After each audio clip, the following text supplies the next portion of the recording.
10 साल जो रहा, इन्होंने धर्म को बढ़ावा दिया।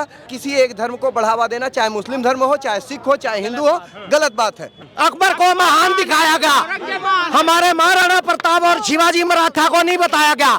हमारी संस्कृति को कांग्रेस ने छुपाया। आज अगर सही लोगों के पास इतिहास जा रहा है तो इनके पेट में दर्द हो रहा है। इस 10 साल में सिर्फ 2 चीज, रोजगार और महंगाई।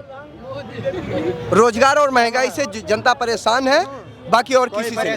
7,000 तनख्वाह थी 2014 से पहले, आज मेरी 15,000 है। 15,000 और ये कह रहे हैं अपने आप को बेरोजगार बेरोजगार बेरोजगार। पहले ये मिस कॉल मारते थे, मिस कॉल। आज है ना 12,000 या 18,000 का फोन होगा घर में। सबसे बड़ा आरोप जो मैं लगा रहा हूं प्रधानमंत्री पे, 10 साल के कार्यकाल में उन्होंने 100 बार भी प्रेस कॉन्फ्रेंस क्यों नहीं किया। हर महीने मन की बात से प्रधानमंत्री हर महीने अपनी रिपोर्ट देते हैं देश को कि मैंने क्या क्या किया। इनको क्या है कि वो जो खरीदे हुए पत्रकार हैं उनको उल्टे सीधे सवाल करें, इनको वो चाहिए, इनको विकास नहीं चाहिए। अभी ये जो 10 साल हुए हैं देश में, ठीक है, इस 10 सालों को जो शासन चला है नरेंद्र मोदी का, इसको देश का युवा कैसे देखता है और इस 10 सालों का जो शासन है इसका कितना प्रभाव अभी 2024 के इलेक्शन में पड़ेगा और क्या इस बार राहुल गांधी प्रधानमंत्री बन रहे हैं? ये 2-3 सवाल है आपसे, पॉइंट टू पॉइंट जवाब सुनिएगा। देखिए 10 साल जो रहा, पहला 5 साल इनका कार्यकाल ठीक रहा, इन्होंने सबको लेकर चलने का प्रयास किया। लेकिन 19 के बाद इन्होंने धर्म को बढ़ावा दिया, टेक्नोलॉजी पर, एजुकेशन पे और अर्थव्यवस्था पे, इन सारे मुद्दों को इन्होंने गौड़ मानकर ओनली धर्म को बढ़ावा दिया। दूसरी बात, इन्होंने जो धर्म हमारे दिलों का विषय है, घर का विषय है, इनको इन्होंने राजनीति का विषय बना दिया। जो कि गवर्नमेंट होती है, गवर्नमेंट का काम होता है, चुप रहिएगा भाई साहब, सुनिए, गवर्नमेंट का काम होता है, जब कुर्सी पे हम बैठ गया, भारत सरकार लोकतंत्र देश है, यहाँ पे कोई धर्म हमारे संविधान में नहीं लिखा हुआ है। जब यहाँ संविधान नहीं लिखा हुआ कि संविधान में कोई धर्म का हम पालन करेंगे, तो अर्थात जितने भी लोग हैं, ईसाई हो, मतलब क्रिश्चियन हो, जो भी XYZ हमारे यहाँ हैं, सब हमारे देश के बच्चे हैं, हम उस देश के निवासी सभी हैं। इसलिए यहाँ किसी एक धर्म को बढ़ावा देना, चाहे मुस्लिम धर्म हो, चाहे सिख हो, चाहे हिंदू हो, गलत बात है, पहली चीज। दूसरी चीज जो रही बात इनकी, इन्होंने कर्ज लेकर हमारे देश को ऐसे गर्त में डाला है कि हमारा एजुकेशन सिस्टम एकदम भ्रष्ट हो गया है। एजुकेशन सिस्टम को इन्होंने जितना इन्होंने धर्म को बढ़ावा दिया, उतना अगर एजुकेशन को बढ़ावा दिए होते तो हमारा काम होता। नरेंद्र मोदी ने धर्म को बढ़ावा दिया है अपने कार्यकाल में, ऐसा आरोप है, इससे देश को नुकसान हुआ है। मुझे तो नहीं देख रहा है कि देश का नुकसान है। नरेंद्र मोदी हैं, भारत राम राज्य अगर आएगा तो हर नारी, हर व्यक्ति सुरक्षित रहेगा और सब जगह शांति रहेगा और सब में प्यार बना रहेगा। राम राज का अर्थ पहले जान लो कि राम राज में क्या था, क्योंकि राम राज वही राम राज है। जब राम जी से 14 वर्ष का वनवास करने गए थे तो उनके छोटे भाई भरत उनके खड़ाऊ रख के गद्दी पे उनकी जगह दी, खड़ाऊ के स्थान पे खड़ाऊ रखे और उनके हिसाब से अपना वो शासन चलाए। दर की औरंगजेब की तरह नहीं, जो अपने भाइयों का कत्ल कर दिया और अपने बाप को पानी के लिए तरसा दिया। बिल्कुल सही कह रहे हो। अच्छा भाई साहब, आगे सुनिएगा, जवाब इनका ये कह रहे हैं कि मोदी के आने के बाद देश एक धर्म का वो हो गया। मैं सुनो, हिंदू तब को बढ़ावा मिला, अब ये कह रहे हैं भाई साहब, ये कह रहे हैं कि अब शिक्षा बदल गई। हमारे गुरु गोविंद सिंह महाराज ने 4 बच्चे वार दिए इस देश के लिए, अपना परिवार वार दिया, माताजी वार दिए, पिताजी वार दिए, उनका नाम नहीं पढ़ाया गया, उनके बच्चों की वीरता नहीं दिखाई गई। अकबर को महान दिखाया गया, हमारे महाराणा प्रताप और शिवाजी मराठा को नहीं बताया गया।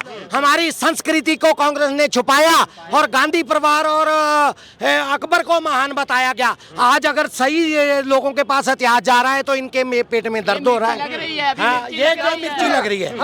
आपको कैसे लग रहा है कि नरेंद्र मोदी ने 10 सालों में धर्म को बढ़ावा दिया, हिंदू धर्म को बढ़ावा दिया? एक मिनट, कैसे लग रहा है कि नरेंद्र मोदी ने 10 सालों में हिंदू धर्म को बढ़ावा दिया है? बताए, इसलिए लग रहा है कि उनके हर भाषणों में, हर जगह जो कहते हैं, वो एजुकेशन पे ना बात करके, बेरोजगारी पे बात ना करके, भ्रष्टाचार पे बात ना करके, ओनली राम मंदिर, ओनली सुनिएगा, ओनली आस्था और पूजा की बात क्यों करते हैं? प्रधानमंत्री का कभी काम नहीं है कि आस्था पूजा की बात करें। वो उसको देखें, इंटरनली जो जरूरी है, जो होना चाहिए वो करते रहो, लेकिन प्रधानमंत्री का कभी कर्तव्य नहीं है कि प्रधानमंत्री की कुर्सी पे आसीन व्यक्ति कि वो धर्म की बात करे या राम मंदिर पे की बात करे। हाँ, ठीक है, क्या ये देखो, शिक्षा की बात बता रहा हूँ मैं, ये इनको आप गिनते रहो भाई साहब। सुनो, मोदी 2014 में आए थे तो 400 यूनिवर्सिटी थी, आज 1100 यूनिवर्सिटी है। मोदी जी जब आए थे 200, भाई साहब नेट में देख लो, मैं सवेरे मेरे साथ लाख रुपए की शर्त लगाओ, सवेरे मैं आपको डाटा निकाल के सरकारी दिखा दूंगा। सुनो, दूसरी बात, पहले क्या था, एक एम्स बना पूरी कांग्रेस की 60 साल की सरकार में, 5 एम्स बने वाजपेयी की सरकार में, आज 22 एम्स बन रहे हैं देश में, जिसमें आधे ऑपरेशनल हो चुके हैं। मेरे बठिंडा में बन रहा है, पंजाब में। सुनो, पहले 70 एयरपोर्ट थे, आज 150, पहले 70 एयरपोर्ट थे, आज 150 एयरपोर्ट है, आज 150 एयरपोर्ट है। 200 मेडिकल कॉलेज बढ़ा है, 200 इंजीनियर कॉलेज बढ़ा है। ये शिक्षा की बात होगी। अब दूसरी बात सुन लो, अब आ गई हेल्थ की बात।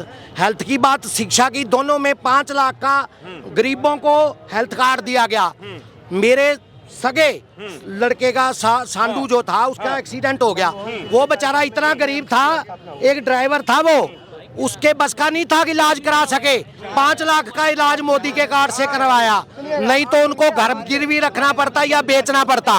अब तीसरी बात, हमारे देश की रोड कितनी बनी है, रेलवे बन रही है, कश्मीर का मसला खत्म हो गया, राम मंदिर बन गया, पूरे देश की आर्मी तीसरे नंबर की बन गई हमारे पास।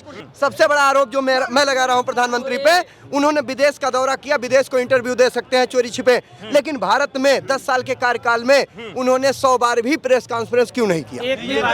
क्यों नहीं किया? बस एक बार भी क्यों नहीं किया? 100 बार प्रेस कॉन्फ्रेंस चाहिए नरेंद्र मोदी को। और हर साल 1, 2 बार, 5 बार तो होनी चाहिए। 12 महीने में 12 मन की बात आप कर सकते हो। सुनिए, हर महीने मन की बात से प्रधानमंत्री हर महीने अपनी रिपोर्ट देते हैं देश को कि मैंने क्या क्या किया। इनको क्या है कि वो जो खरीदे हुए पत्रकार हैं उनको उल्टे सीधे सवाल करें, इनको वो चाहिए, इनको विकास नहीं चाहिए। इनको विदेशी पैसा लेके देश के अंदर पंगे खड़े करवाना, देश के अंदर दंगे करवाना, वो काम था। अब वो हो गया बंद, और इनके NGO हो गए बंद। अब इसलिए मिर्ची लग रही है। जब कुर्सी पे बैठ कर दंगा कराइए, सुनिएगा, जब दंगा कराने वाला कुर्सी पे बैठ जाएगा, दंगा क्यों होगा? डंडा लेके दंगा करा, भाई बीजेपी कराती थी, सुनिए, जब बीजेपी दंगा कराती थी तो आज दंगे वो बैठ गया, इसलिए नहीं दंगा हो रहा। नहीं, किधर बीजेपी दंगा कराई? एक मिनट सुनिएगा, सुनिएगा, एक मिनट भाई साहब, एक मिनट सुनिए, एक मिनट, चलो मैं आपसे बात, एक मिनट भाई, हमसे नहीं, इनसे बात कीजिएगा, हमसे नहीं, एक मिनट, हमसे नहीं, उनसे पूछेगा। हमारी मर्जी, हम जो चाहे जो बोले, हमारी मर्जी, हम चाहे जो बोले, हमारी उनसे मर्जी। इसको बोल, जो भी बात बोलेगा झूठ नहीं बोलेगा। कश्मीर में जो धारा 370 हटी, उससे आप सहमत हैं या नहीं? धारा 370 हटी नहीं, बी उसका बी का संशोधन हुआ है। आप इससे समझिए, आप इससे सहमत है कि नहीं है? आप इससे सहमत है कि नहीं है? आप इससे सहमत है कि नहीं है? आप बताओ ना, सपोर्टर है ये, चंद्रशेखर रावण का सपोर्टर है, जो कहते हैं क्या नाम है, जय भीम जय भीम। ब्राह्मणों की नफरत में उनको भाई बनाया, ब्राह्मणों की नफरत में उनको भाई बनाए जो किसी के भाई हुए ही नहीं। ये वो है।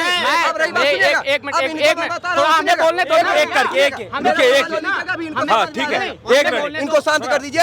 अब ये रावण के सपोर्टर कह रहे हैं, चलो आप अपने उत्तर प्रदेश के निर्वाचन आयोग को खोल लीजिएगा।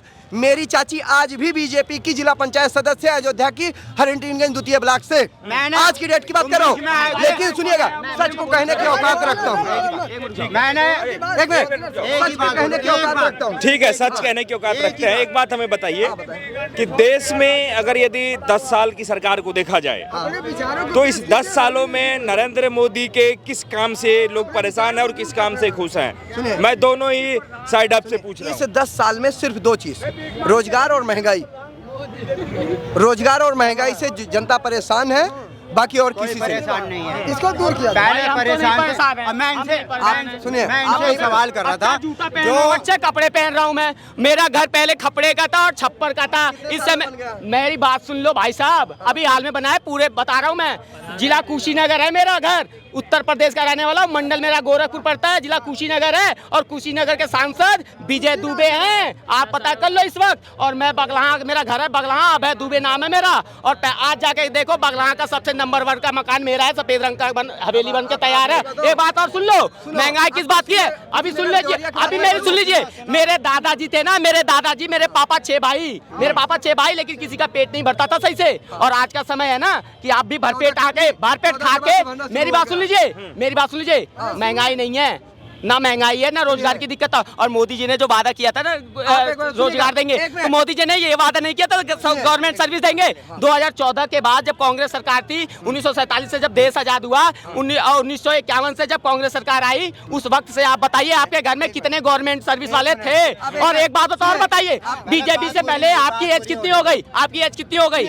आज आप भी गवर्नमेंट सर्विस में होना चाहिए आपको। नहीं, पूरी बात सुन लो। 7,000 तनख्वाह थी 2014 से पहले, आज मेरी 15,000 है, 15,000, समझे ना? 15, मैं अपनी बात बता रहा हूँ।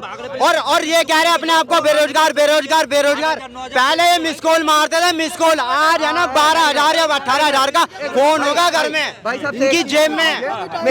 भाई साहब से एक चीज पूछ लीजिए, अपने दादा या पापा को फोन करके पूछ ले यहीं पे हैंड फ्री करके, अगर इनकी सच्चाई सामने आ जाएगी कि इनके पापा, इनके परिवार का पेट 2014 के बाद भरना शुरू हुआ कि 2000 से भरना शुरू हुआ। मैं बता रहा हूँ 1989 का डेट ऑफ बर्थ है मेरा।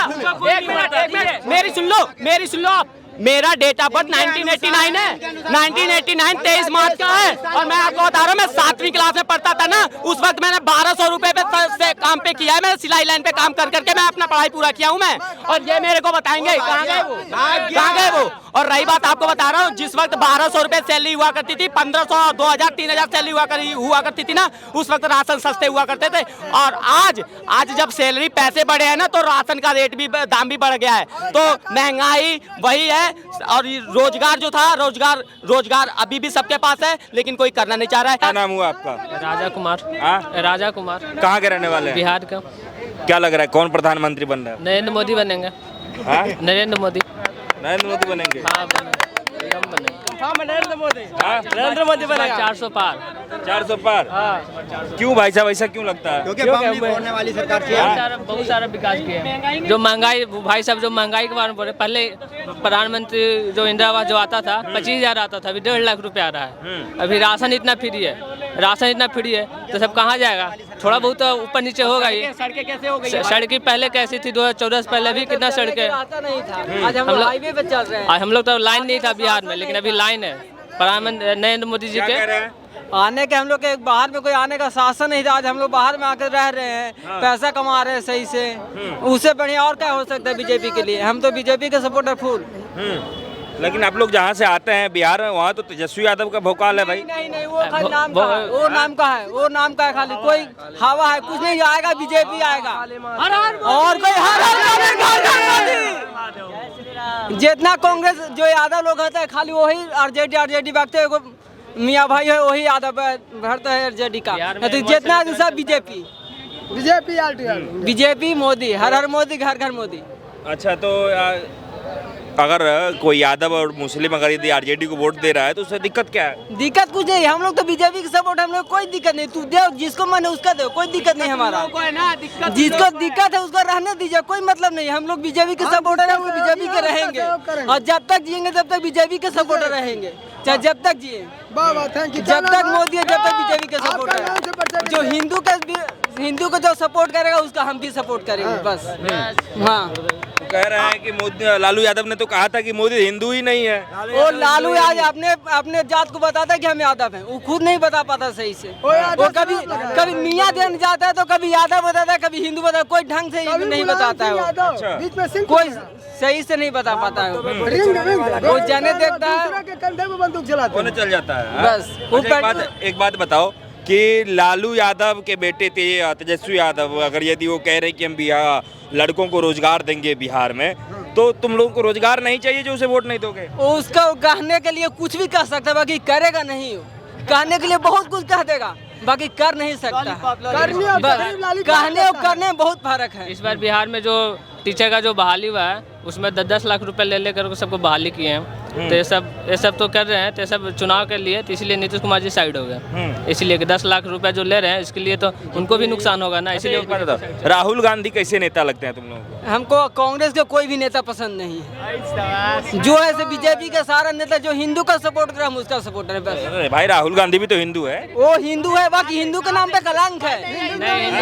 हिंदू के नाम पे कलंक है, हिंदू है बाकी हिंदू के नाम पे कलंक है। कैसे कलंक कर रहे हो? कलंक है, हिंदू नहीं है वो। आपकी शादी हो गई है? हाँ जी, शादी हो गई है मेरी। आप बताओ कि आप शादी भी कर लिए, जीवन यापन भी बढ़िया से परिवार में भी जी रहे हैं। राहुल गांधी अपने पूरे जीवन देश में लगा रहे हैं, अभी तक शादी नहीं किया है, फिर भी आप लोग कह रहे हैं कि भाई साहब राहुल गांधी है ये प्रोपोगंडा है। सबसे पहली चीज कि उनसे शादी कौन करेगा? शादी कोई भी माँ बाप अपनी बेटी का रिश्ता लेके जाता है तो वो लड़का देखते हैं, लड़का सही है, बुद्धिमान है, 2 पैसे कमा रहा है, कि मेरी बेटी को सही से रखेगा। मेमोरी लॉस वाले बंदे से कोई भी अपनी बेटी देना चाहेगा? नहीं चाहेगा ना। और दूसरी चीज कि वो ये ख्वाब देख रहे हैं ना कि जैसे क्या नाम है, योगी बाबा ने विवाह नहीं किया, योगी बाबा सत्ता में है, मोदी जी बिना बीवी के हैं और सत्ता देश चला रहे हैं, तो ऐसे मैं ये जो चोला पहन लूंगा, ये जो ढोंग वाला चोला पहन लूंगा, शादी नहीं करूंगा तो मैं भी वो प्रधानमंत्री बन जाऊंगा। तो ये बस नींद में और सपने में बने ऐसे करके जीवन उनका व्यर्थ है। जीवन व्यर्थ है। हाँ जी, जीवन एक व्यर्थ। बात बताइए, आप लोग युवाओं का साथ राहुल गांधी को के ना हो करके नरेंद्र मोदी के पास क्यों है? मतलब आप लोग नरेंद्र मोदी को क्यों साथ देते हैं? क्योंकि राहुल गांधी तो कहते हैं कि युवा हम है भाई साहब, और युवा को युवा का साथ देना चाहिए। युवा क्या 55 साल के इंसान को युवा बोलोगे आप? फिर 22 साल और 25 साल और 28 साल वाले 30 वाले क्या हैं?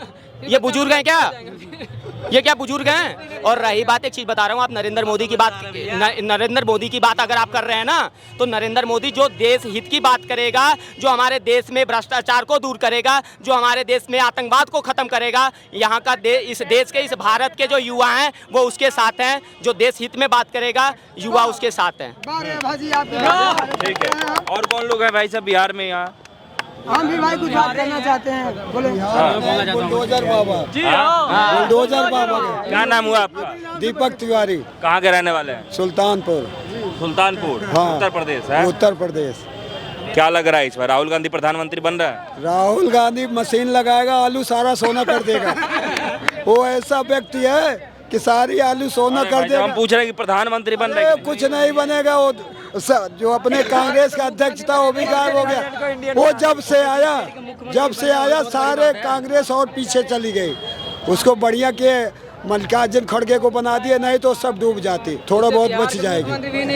वो उसके बोलने की तो अकल है नहीं, कहाँ से वो प्रधानमंत्री बन जाएगा? पहले कुछ दिन तो बोलने सीख लेता, क्या कैसे बोलना चाहिए उसको जो लिख के दे दिया, क्या सच्चाई है उसको बोल, बस उसी पे बोल देता है। जो भी है लिख के दिया, जहाँ जिस राज्य में गया वही बोल दिया, फैक्ट पे नहीं जाएगा। अच्छा ठीक है सर, बहुत बहुत धन्यवाद।